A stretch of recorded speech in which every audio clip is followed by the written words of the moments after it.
નિષ્કામી વર્તમાનનું સ્વામિનારાયણ હરે સંવત 1880 શ્રાવણ વદી 13ને દિવસ સ્વામી શ્રી સહજાનંદજી મહારાજ શ્રી ગરડા મધ્યે દાદા ખાચરના દરબારમાં પોતાને ઉતારે ઢોલિયા ઉપર ગાદી તકિયા નંખાવીને વિરાજમાન હતા ને સર્વ શ્વેત વસ્ત્ર ધારણ કર્યા હતા અને પોતાના મુખારવિંદની આગળ મુનિ તથા દેશ દેશના હરિભક્તની સભા ભરાઈને બેઠી હતી.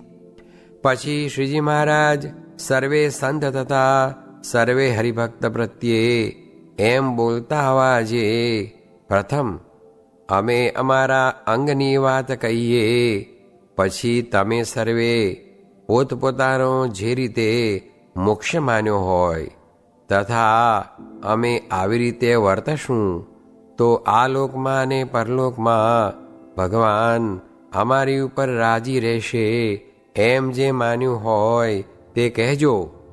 એમ સર્વેને કહીને પછી શ્રીજી મહારાજે પોતાના અંગની વાત કહેવા માંડી છે. અમને તો જે પદાર્થમાં હિત જણાય તો તેનો ત્યાગ કરીએ ત્યારે સુખ થાય, અને ભગવાનના ભક્ત વિના જે મનુષ્ય માત્ર અથવા પદાર્થ માત્ર તેની જો મનમાં સ્મૃતિ થઈ હોય તો તેથી અતિશય છેટું કરીએ ત્યારે સુખ થાય, અને જો ભગવાનના ભક્ત હોય તો તેનો કોઈ રીતે કરીને હૈયામાં અભાવ આવે જ નહીં. અને અમારે વગર ઈચ્છે પણ પંચ વિષય છે તે જોરાવરીએ આવીને પ્રાપ્ત થાય છે તો પણ તેને અમે ઈચ્છતા નથી અને પગે કરીને ઠેલી નાખીએ છીએ. અને જે દિવસ થકી અમે જન્મ્યા છીએ તે દિવસથી કરીને આજ દિવસ પર્યંત કોઈ દિવસ જાગ્રતમાં અથવા સ્વપ્નમાં દ્રવ્યનો કે સ્ત્રીનો ભૂંડો ગાંઠ થયો હોય તો આ સમગ્ર પરમહંસના સમ છે. અને એવી રીતે અમે સદાય નિર્દોષપણે છીએ ને જે અમારે વિશે દોષ બુદ્ધિ કરશે તો તેને જાગ્રતમાં તથા સ્વપ્નમાં ભૂંડા ઘાટ થશે ને તેને દેહ મૂક્યા સમયે બહુ કષ્ટ થશે. અને અમારા અંતરમાં તો એક ભગવાનના સ્વરૂપનું જ ચિંતવન રહે છે, અને ઉપરથી તો ભગવાનના ભક્ત હોય તેના જીવનું સારું થાય તે સારું હળીમળીને રહીએ છીએ. અને જે દિવસ અમારા હૈયામાં ભગવાન ને ભગવાનના ભક્ત વિના બીજે ક્યાંય હેત જણાશે તો અમે એમ માનીશું જે અમે અમારી સ્થિતિમાંથી ડગ્યા, પણ અમને એવો નિશ્ચય છે જે અમે એ સ્થિતિમાંથી ડગીએ જ નહીં. એ અમે અમારું અંગ હતું તે કહ્યું. હવે તમે સૌ પોતપોતાનું અંગ હોય તે કહો. પછી સર્વે સંતે તથા સર્વે હરિભક્તે જેવા જેના અંગ હતા તેવા કહ્યા, જે આ લોકને વિશે ને પરલોકને વિશે આવી રીતના અંગમાં અમે રહીએ તો અમારા ઉપર ભગવાન રાજી રહે એવી રીતે કહ્યું. તે સર્વે હરિભક્તના અંગની વિકતિ છે. કોણેક તો ભગવાન વિના બીજે ઠેકાણે વૈરાગ્યનું કહ્યું, અને કોણેક આત્મનિષ્ઠાનું કહ્યું, ને કોણેક ભગવાનને વિશે પ્રીતિનું કહ્યું, ને કોણેક ધર્મમાં રહેવાનું કહ્યું. એવી રીતે બહુ પ્રકારે કહ્યું. પણ શ્રીજી મહારાજે મનમાં જે ધારી રાખ્યું હતું તે કોઈએ ન કહ્યું. પછી શ્રીજી મહારાજ બોલ્યા, જે એક નિષ્કામી વર્તમાન દ્રઢ હોય તો તેને આલોકમાં તથા પરલોકમાં કોઈ ઠેકાણે ભગવાનથી છેટું રહે નહીં. અને અમારે પણ તે ઉપરથી કોઈ દિવસ હેત ઓછું થાય નહીં. અને અમે અહીંયા ટક્યા છીએ તે પણ અહીંયાના હરિભક્તને અતિ નિષ્કામી વર્તમાનનો દ્રઢાવ દેખીને ટક્યા છીએ, અને જેને નિષ્કામી વર્તમાન દ્રઢ હોય તો તે થકી અમે 1000 ગાંવ છેટે જઈએ તો પણ તેની પાસે જ છીએ, અને જેને તે નિષ્કામી વર્તમાનમાં કાચપ છે ને તે જો અમારી પાસે રહે છે તોય પણ તે 1,00,000 ગાંવ છેટે છે, અને અમને નિષ્કામી ભક્ત હોય તેના જ હાથની કરી સેવા ગમે છે. માટે આ મૂળજી બ્રહ્મચારી છે તે અતિશય દ્રઢ નિષ્કામી છે, તો અમને એની કરેલી સેવા અતિશય ગમે છે, અને બીજો કોઈ સેવા ચાકરી કરે તો તે એવી ગમતી નથી. અને અમે જે વાર્તા કરીએ છીએ તેને વિશે પણ નિષ્કામી વર્તમાનનું જ અતિશય પ્રતિપાદન થાય છે, અને અમે જે દિવસથી પ્રગટ થયા છીએ તે દિવસ થકી નિષ્કામી વર્તમાનને જ અતિશય દ્રઢ કરતા આવીએ છીએ. અને સભા બેઠી હોય ત્યાં કોઈક સ્ત્રી અથવા પુરુષ તેને જોયામાં ફેર પડે ત્યારે એ ગમે તેટલી યુક્તિ કરીને સંતાડે તો પણ અમને જણાયા વિના રહે જ નહીં. ત્યારે અમારો તે મનુષ્ય ઉપર અતિશય કુરાજીપો થઈ જાય છે, અને અમારું મુખ પણ શામળું થઈ જાય છે, અને તેનું દુઃખ તો અતિશય લાગે છે, પણ મોહબ્બત જાણીને જાજું કહેવાય નહીં. અને વળી સાધુ દાવો છે માટે હૈયામાં સમજી રહીએ છીએ, પણ જો રાજાના જેવી રીત હોય તો તેને માથે જાજો દંડ થાય. માટે સર્વ મોટા પરમહંસ તથા મોટી મોટી બાઈઓ તેને અમે મોરથી જ કહી રાખ્યું છે, જે સત્સંગમાં કોઈ પુરુષને તથા કોઈ સ્ત્રીને કદાચિત જો નિષ્કામી વર્તમાનમાં ફેર પડે તો અમને સંભળાવશો માં. શા માટે? જે જ્યારે અમે એવી વાર્તા સાંભળીએ ત્યારે જેમ વાંજિયાને ઘેર દીકરો આવ્યો હોય ને તે મરી જાય ને તેને જેવો શોક થાય તેવો અમારે પણ શોક થાય છે, તથા મનમાં એમ વિચાર થઈ જાય છે જે બધા સત્સંગને મૂકીને જતા રહીએ. માટે જે નિષ્કામી વર્તમાન રાખે તે જ અમને વહાલો છે, અને તેને ને અમારે આ લોક પરલોકમાં દ્રઢ મેળાપ રહે છે. પછી હરજી ઠક્કરે પ્રશ્ન પૂછ્યો, જે એ નિષ્કામી વર્તમાન શે ઉપાય કરીને અતિશય દ્રઢ થાય? પછી શ્રીજી મહારાજ બોલ્યા, જે એનો એક પ્રકારનો ઉપાય નથી, એના તો 3 પ્રકારના ઉપાય છે. જેમ હાંકનારો, બળદિયા, પૈડા, ધૂંસરી, ઉધ્ય, માચડો એવા ઘણા સામાને કરીને એક ગાડું કહેવાય છે. તેમ નિષ્કામી વ્રત દ્રઢ રાખવાની પણ ઘણીક સામગ્રી જોઈએ છીએ. તેમાં પણ 3 ઉપાય છે. તે તો અતિશય મુખ્ય છે. તેમાં એક તો મનને વશ કરવું, જે મનને વિશે અખંડ એવું મનન કરવું જે હું આત્મા છું, દેહ નથી.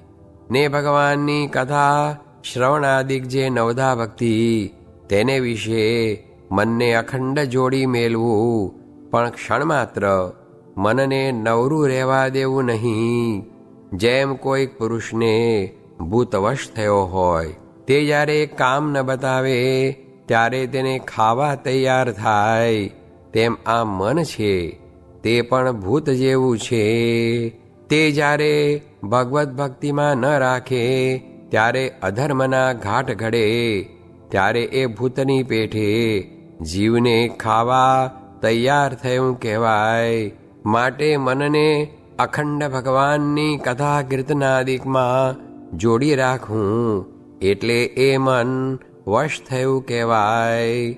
અને બીજો ઉપાય એ છે જે પ્રાણને નિયમમાં રાખો, તે જેમ ભગવાને ગીતામાં કહ્યું છે જે આહાર વિહાર યુક્ત રાખો, પણ અતિશય ખાધાની લોલુપતા ન રાખવી.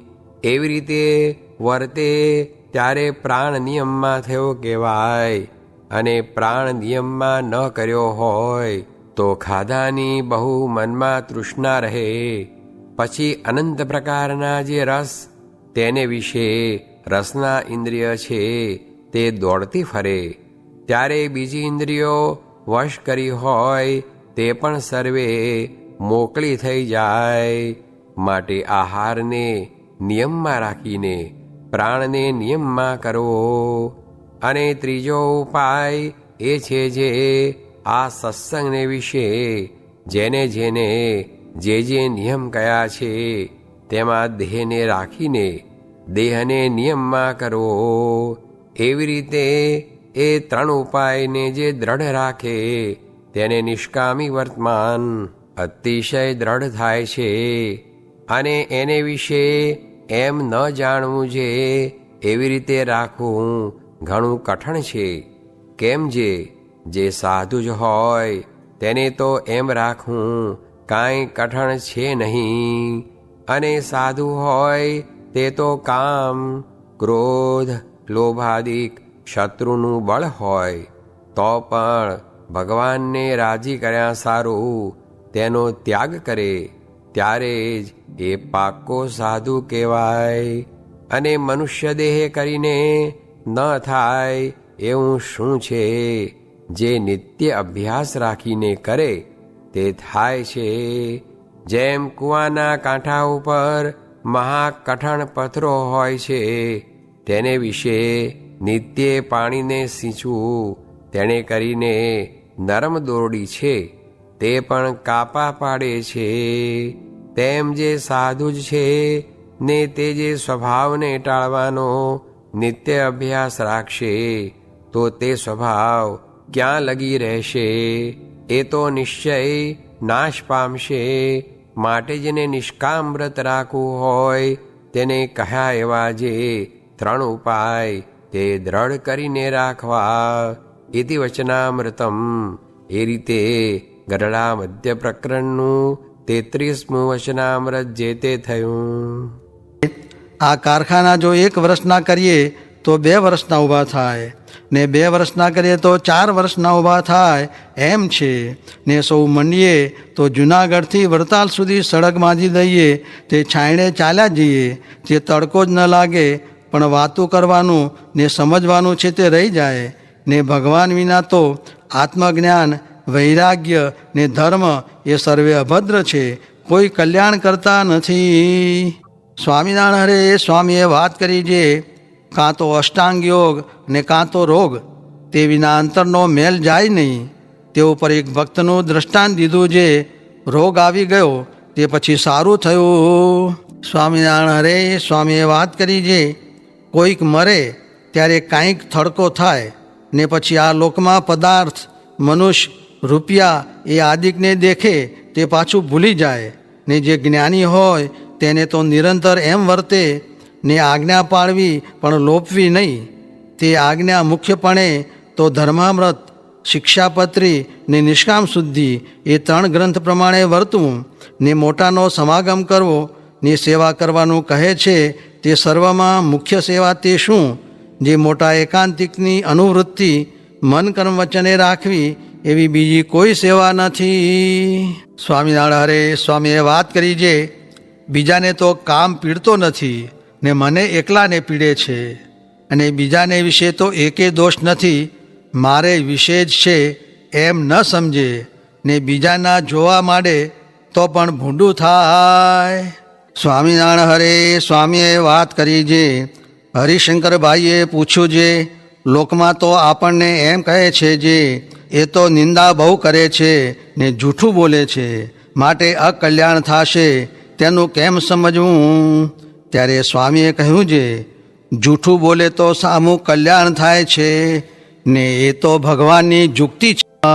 સ્વામિનારાયણ હરે સ્વામીએ વાત કરી જે ભગવાનની સ્મૃતિ રાખવી એ સર્વથી અધિક છે ને ભગવાન તો આપણા જીવમાં બેઠા જ છે. તે દેહ મૂકવા સમયે દેખાય છે ને સ્મૃતિ રહે. તે તો સર્વ સાધનના અંતને પામ્યા. તે ઉપર ભરતજીની વાત કરી. સ્વામિનારાયણ હરે સ્વામીએ વાત કરી જે સ્વામીને ભોગવવાના જે પદાર્થ તે સેવક ન ભોગવે. તે જ્યારે રામચંદ્રજી ધરતીએ સૂતા ત્યારે ભરતજી એક હાથ ધરતીને ખોદીને સૂવે ને શિવજી પણ ભગવાનને ભોગવવાના પદાર્થ પોતે નથી ભોગવતા. ને સંગનો ભેદ કયો જે એક ઉખેડે અને એક ચોંટાડે. સ્વામિનારાયણ હરે સ્વામીએ વાત કરી જે ઓહો, એક સમર્થ થકા ઝરણા કરવી એ બહુ મોટી વાત છે. કેમ જે કાંઈ ન હોય ને તેને કહે તો ઠીક, પણ સર્વે વાત હોય ને કહેશે જે તમને કાંઈ આવડતું નથી. એ તો ભગવાન ને એના સાધુથી જ ઝરણા થાય, પણ બીજાથી ન થાય. માટે આપણને કાંઈ નથી આવડતું એમ કહે તો પણ શું, ને સર્વ વાત તમમાં જ છે એમ કહે તો પણ શું. આમ કહે જાતું નહીં રહે ને આમ કહે આવી નહીં જાય. મરને થોડું કરવું પણ હુંહાટો ન કરવો. અને જાજુ કરે તો મહિનો ધારણા પારણા કરે. પછી જ્યારે જ્ઞાન વાણું ખાવા માંડે ત્યારે 3 ટાણા ખાય. એ વાતમાં માલ નહીં. 12 માસ એમને એમ જમવું, નીકળ એક કોળિયો ઓછું જમવું, તે સત્વગુણી તપ છે. ને 1 મહિનો ઓલું કરે તેમાં પારણાને દી ધરાઈ રહ્યા. પછી 8 કોળિયા વધુ ભરવા એ તમોગુણી તપ છે. માટે અતિ સર્વત્ર વર્જયેત. તે અતિ ઊંઘવું નહીં, અતિ ખાવું નહીં, અતિ ભક્તિ કરવી નહીં. સર્વે સાધારણ જ્ઞાને કરીને કરવું તો ઝાઝુ માને છે. 3 જણ જળમાં બેસી રહેતા, તે લોહી નીકળતું. તેને પણ મહારાજ કહેતા જે ઘોડો બેસવા મળે તે સારું કાઢો છો. એમ મહારાજ વઢતા, માટે હુંહાટો મહારાજને નથી ગમતો એમ કહ્યું. હરે સ્વામીએ વાત કરી જે પાપીની સોબતમાં તો ભગવાન ભૂલી જવાય. તે જેમ સૂર્ય આગળ વાલખીલ ઋષિ પાછે પગે ચાલ્યા જાય છે, એમ મુને ભગવાન અખંડ દેખાતા પણ એક પ્રતિપક્ષીને પાછા પાડવા સારું વાત કરી તે બારી મૂર્તિ ભૂલી ગયા. પછી પાછી માય દેખાણી. એમ સંગ ઓળખાવીને મૂર્તિ અખંડ દેખાણાનો મર્મ કયો. સ્વામિનારાયણ હરે સ્વામીએ વાત કરી જે 1 થી 50 માળા સુધી જો એકાગ્ર દ્રષ્ટિ રાખે તો સુખે ધ્યાન થાય, નીકર સંકલ્પ થયા કરે.